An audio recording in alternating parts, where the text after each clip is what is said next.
Okay guys, today in this lesson we're going to talk about subject-verb agreement, and you're going to be able to recognize and correct problems with subject-verb agreement through, well, you guessed it, taking notes, doing a little bit of practice, and taking a mastery check. And same purpose here, right? It's this whole grammar, all of this grammar, it's all the same purpose. Being a good writer, being a good writer for school, being a good professional writer, no matter what you're doing. You're going to have to write your entire life, so let's write properly. Here we go.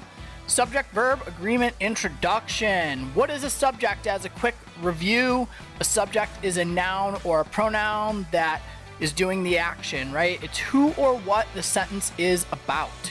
Every sentence has a subject. If it doesn't have a subject, it's not a sentence. The dog caught the ball.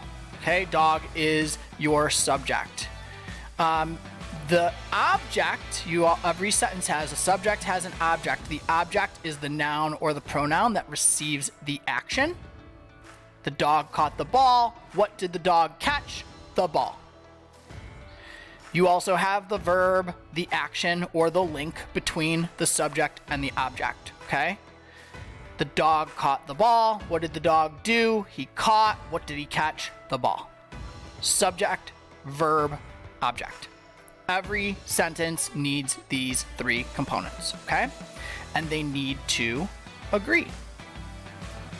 A singular subject has to have a singular verb. A plural subject, you guessed it, gets a plural verb. There are 3 steps to recognizing this, okay? First, you identify the subject, who or what is the sentence about. You can actually ask that question about any sentence. You identify whether that subject is singular or plural, and then you identify or you write a singular or plural verb to go along with it, okay? As a memory device, singular words have an S on their verb.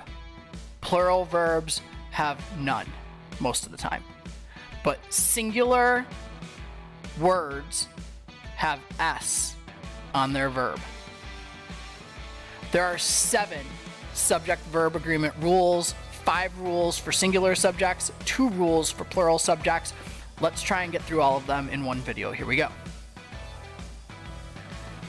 Did I miss something there? Oh yeah, there's also 6 irregular subject-verb rules, so I take it back. We're probably going to do this in 2 videos like we did with semicolons and colons and dashes. We'll see how things go.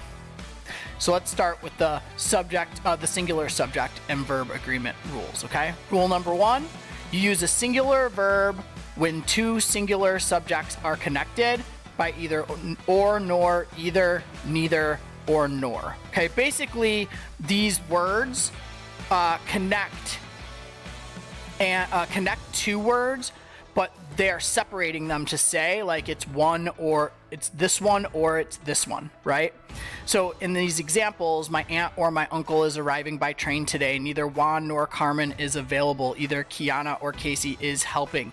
What you're going to see is that these are singular subjects because of the connection. We're talking about either the aunt or the uncle. And because you have singular subject, you have singular verb.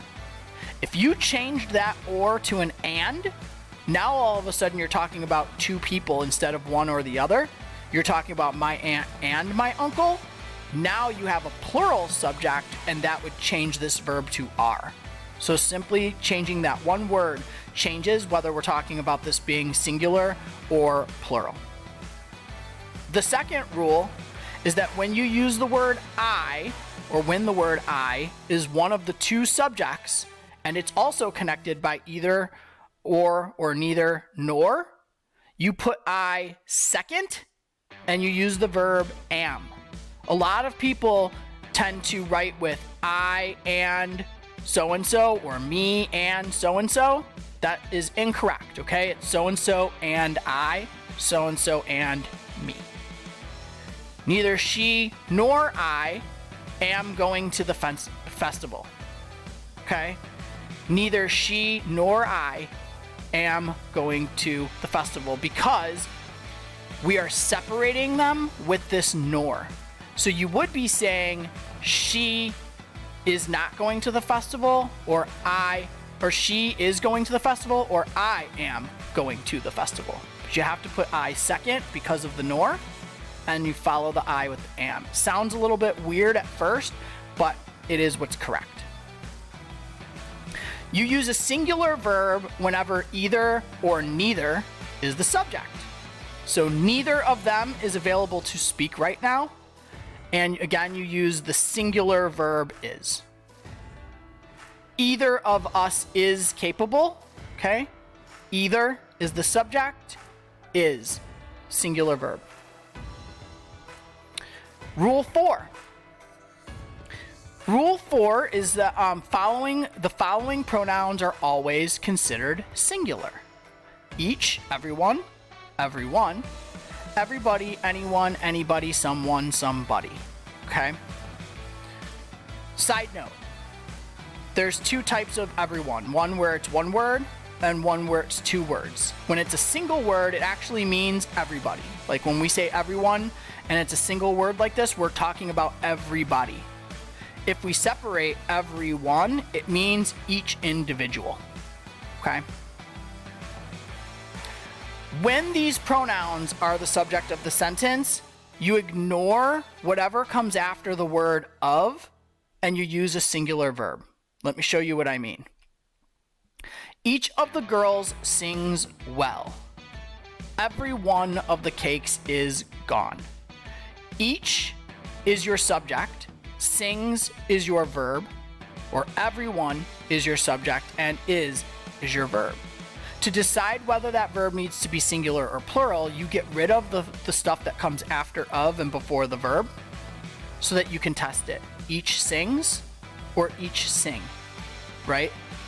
Everyone is or everyone are. That's how you can test them, by removing the words that come after of. The fifth rule is to use a singular verb with sums of money or period of time, okay? So if you're talking about money or time, you always use singular verbs. $10 is a high price to pay. 5 years is the maximum sentence for that offense. Now let's talk about plural subject-verb agreement, okay? So when your subject is plural. The first rule for, there's two rules here. The first one is when a singular and plural subject are connected by or, nor, either or, neither nor, you put the plural subject last and use a plural verb. Example, the serving bowl or the plates go on that shelf, okay? Notice that you're talking about one bowl, multiple plates. And because one of these two subjects is plural, the plural one goes second, and you have the matching verb to that. Let's look at another one. Neither Jenny nor the others are available. We're talking about either Jenny or everybody else. So everybody else comes second, and you have a verb that matches it. Okay? That's a little bit different when you're talking about singular subjects. And then the second rule is to use a plural verb with two or more subjects when they are connected by the word and. Okay? A car and a bike are means of transportation. Again, we're talking about two subjects. We're talking about a car and we're talking about a bike. And so we're saying they are both means of transportation. Okay? Hopefully this makes sense. If you're not sure, review some of this, and we'll do a second video here to talk about irregular subject-verb agreement.